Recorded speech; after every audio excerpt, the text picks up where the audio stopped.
What's up, everybody? All right, let's get into it. Oh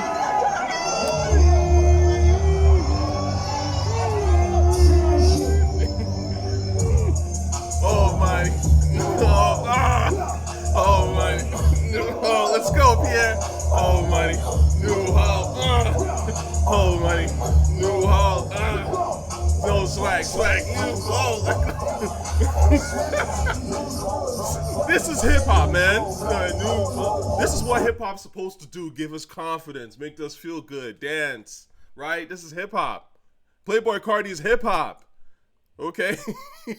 Niggas been hating, they didn't get it. They didn't see the vision. But anyways, I'm playing Old Money a lot. Old Money, New Ho. Pretty boy, manicure. Oh. That shit's fly. I told you, that's some Slick Rick shit. Again, watered down, right? Of course. It's got the pop appeal, right? So it's not nowhere near the bars, obviously, that Slick Rick had. But the essence, some of that essence is still there. Whereas when you go to someone like a Kanye West, there's no essence there. This is just, I don't know, industrial rock, depressing, pop garbage. I don't know what Kanye West has come out with. So we had talked about album covers, and I wanted to talk about this very briefly. You know me, I actually don't mention Kanye a lot. I don't listen to his music at all. Not at all, I would say. Obviously, some of his older beats with other rappers on them. Of course, I play those songs from time to time. I was just listening to Takeover the other day. You know, I love Takeover. But Kanye West, as solo artist, has always rubbed me the wrong way. Always. And a lot of the stuff that people see now about Kanye, I saw back then. And I've said this many times. Now, we talked about album covers. And the Bully album cover, obviously, you know, Kanye is promoting and all that. So it comes up in algorithms. And I looked at that and I said, man, this is an ugly ass album cover. This is Kanye West, as always, demoralizing the public. Because to me, he was always on that wave. That ugliness. And, you know, it sounds cute to like a young mind who isn't really that aware of the world. And it feels, oh, this is real. Like he's presenting reality because reality is ugly. But it's like, we already know this, especially as adults. We're very aware that reality is ugly. The whole point of art, I would argue, is to elevate us and help us remind us of the beautiful parts of our nature so that we fight to preserve them.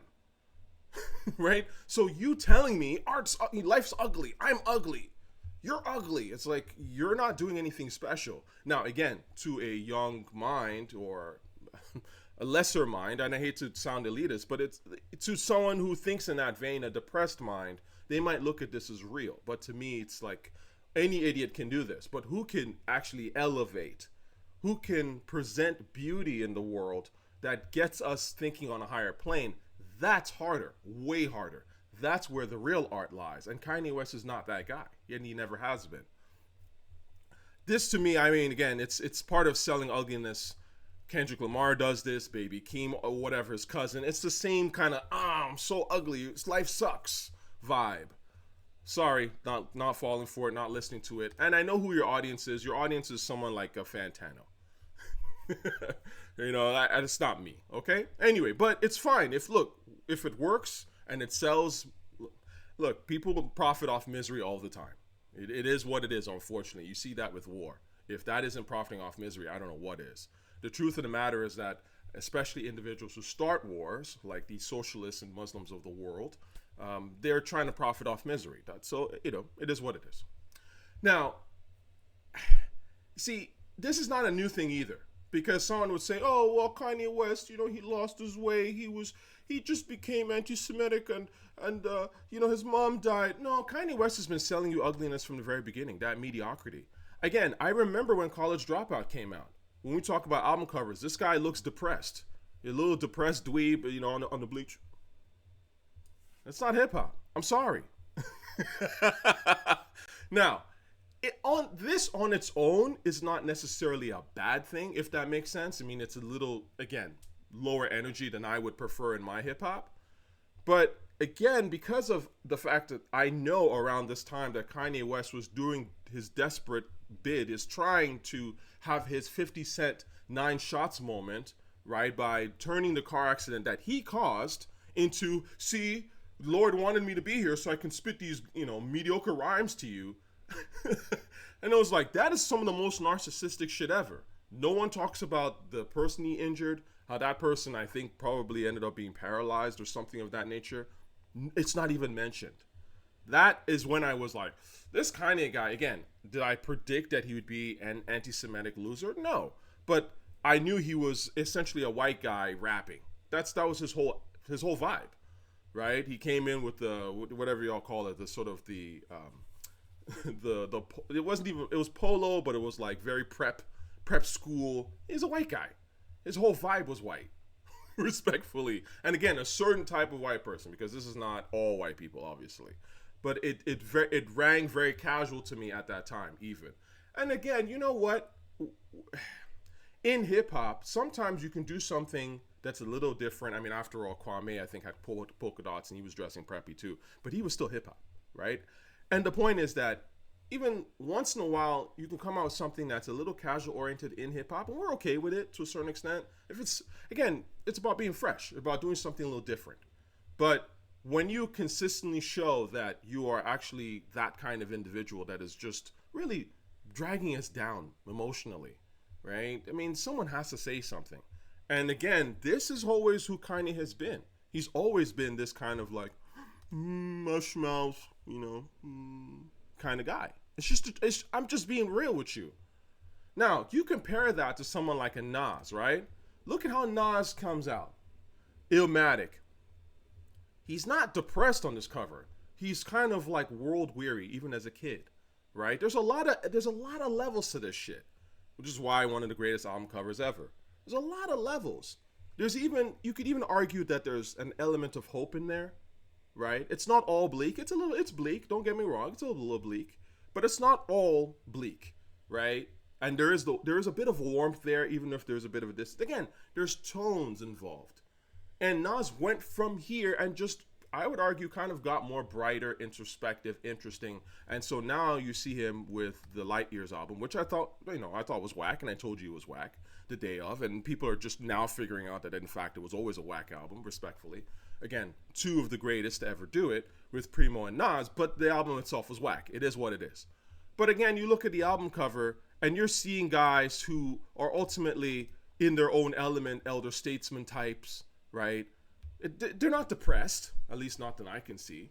They're shining. They look fly, right? It's a little muted. I mean, it's a little less energy. But the point is that you can see the progression, man.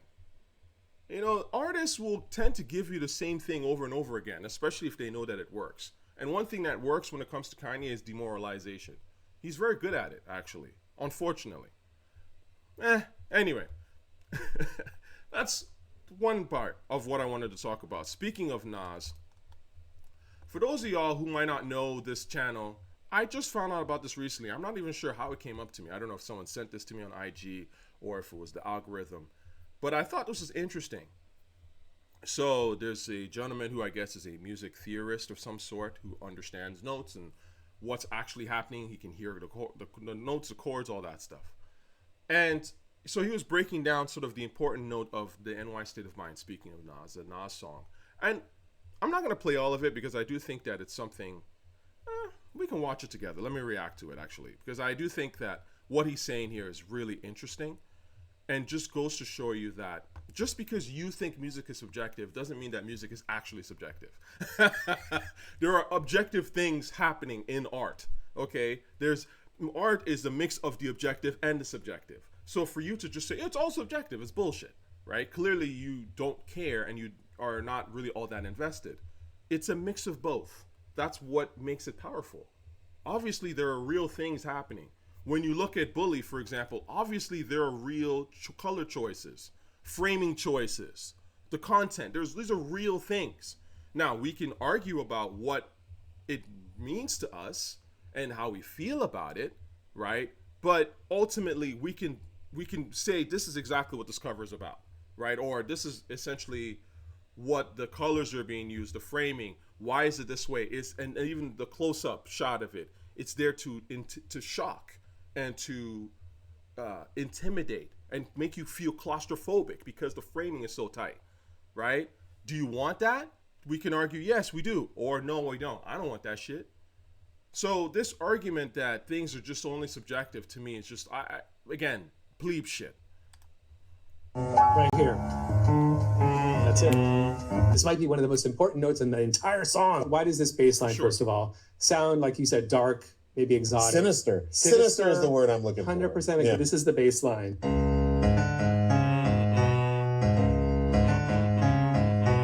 It contains a flat 2, which is a note you don't hear very often in popular music. The flats. So, number one. So when people talk about, oh, Illmatic, there's nothing special about it. It's like, first of all, and I've said this before, Illmatic is a masterclass in production. Illmatic is a weird album. The beats are weird, whether you want to admit it or not. Even for, I would argue, for hip hop at that time in particular, because they're doing jazz. I mean, people were doing jazz samples, but obviously Primo, Q-Tip, and them, they were taking it in a weird or kind of more a monk-like way, right? People weren't doing this stuff. So again, you have to be original with the production. When you see me, I'm talking about Playboi Carti, Pop Smoke, ASAP Rocky, Lil B, right? What do all these people have in common? Drake, to a certain extent. What do they all have in common? They do groundbreaking shit. They do unique shit with their production. They do these beats where you're like, wow, what is that? That's fly. That's hard. That's kind of deep, sinister, but kind of beautiful all the same. There's something going on here. You got to do new shit. Second I'm referring to is this note, which you're hearing here. And when I say flat second, I mean we are playing what's basically a mode called the Phrygian mode, which means that the second scale degree is a half step up from the first scale degrees. Here's a major scale. And a minor scale would be, but this is Phrygian, which is, in this moment in 1994 in particular, you hear that sometimes, but not that often. I would say maybe 95% of Western popular music would be using either the major or the minor scales. Maybe one of the varieties like a Mixolydian or a Dorian, but for the most part, outside of classical music and metal, it's relatively uncommon in the canon of popular music. So again, if you call rap is not pop, if you call it that, then stop. The reason why a lot of us OG quote unquote hip hop heads, even though by the time I listened to rap, obviously rap was already 20 years in, easy. But my point is, what made rap so cool is that rap was very different from mainstream music. It just was, right? So now that rap has merged with mainstream music and is essentially mainstream, it's not actually rap anymore. Clearly, it's pop. And they know, and again, so this is why when you tell me that the Migos are like level with Nas, it's laughable. Because when Nas was making this music, he wasn't trying to sound like Celine Dion. He wasn't trying to make Kenny G ass music or whatever. He was making hip hop music. Hip hop was not mainstream at all. It was getting there, really. It certainly was getting there. But you're talking about notes that most people are not paying attention to. They're not even thinking in that mode. And this is what made hip hop unique. So again, when I gravitate to the Pop Smokes of the world and the ASAPs and the Playboi Cartis, these people do new shit. They do unique shit. Mm-hmm. The Phrygian mode contains the flat 2. It's the scale I just played for you. Uh-huh. And it contains a tritone. And that's important because what I just played for you with the riff, that's a tritone. Right? Mm-hmm. We've heard tritones on this show several times in the past year. That top part of the riff, we hear a tritone basically. The devil's interval, man. Shit's hard. What's interesting about the devil's interval, and he goes on to talk about this, is I've always liked that vibe. I don't know if it was just me as a kid. I was always into that kind of. And again, some of these things, this is the subjective element. It's not for everybody, and in fact, it's for I would argue probably a smaller population of people in the world, as opposed to most people that kind of want to hear things that are more, let's say, happier and bubblegummy. But I've always liked darker music. I've always grabbed, not like too dark. I don't go like all the way, to me, too dark. There is a too dark. That just doesn't, I like that sort of spiritual, monk, interesting, dream-like shit. I've always been into that. Right? So anyways, I do think this is interesting with the devil's interval. Throughout this song. So we're getting this devil's interval throughout the entirety of the song because that loop is going through the entire song. some other examples of songs that are Phrygian, just so you'll start to hear like, oh, that's what that is. Jefferson Airplane, White Rabbit. Chasing rabbits, and you know Khalees. So now speaking of that Jefferson Airplane thing, I had never heard that song before. Okay, so this is again how human beings that like certain things, we kind of gravitate to those things. Again, this is why when people say, oh, my influence is Wu-Tang, and they actually sound like Pitbull, I know that's bullshit. Okay? Because I don't listen to Pitbull. No disrespect to Pitbull, right? I listen to Wu-Tang. So if you tell me that you sound like Wu, I'm going to hear it. And the point is this Jefferson Airplane shit, I had never actually heard the song before. It was, the first time I heard it was like maybe like 5 years ago or whenever the Matrix Resurrections trailer came out. For those of y'all who remember. And I was like, oh my God, this shit's fucking, I'm there. Let me see if I can find it. I should have loaded this actually because this floored me. Let's see.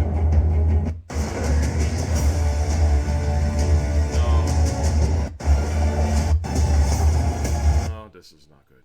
Was it the first one? Yes, I think it was this one. Yeah, there we go. If you want the truth, Neo, you're going to have to follow me.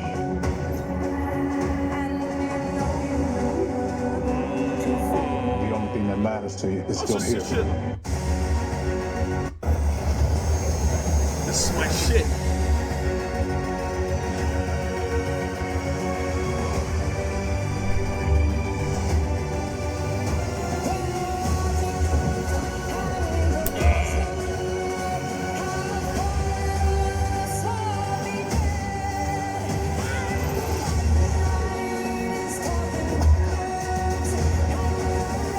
This shit.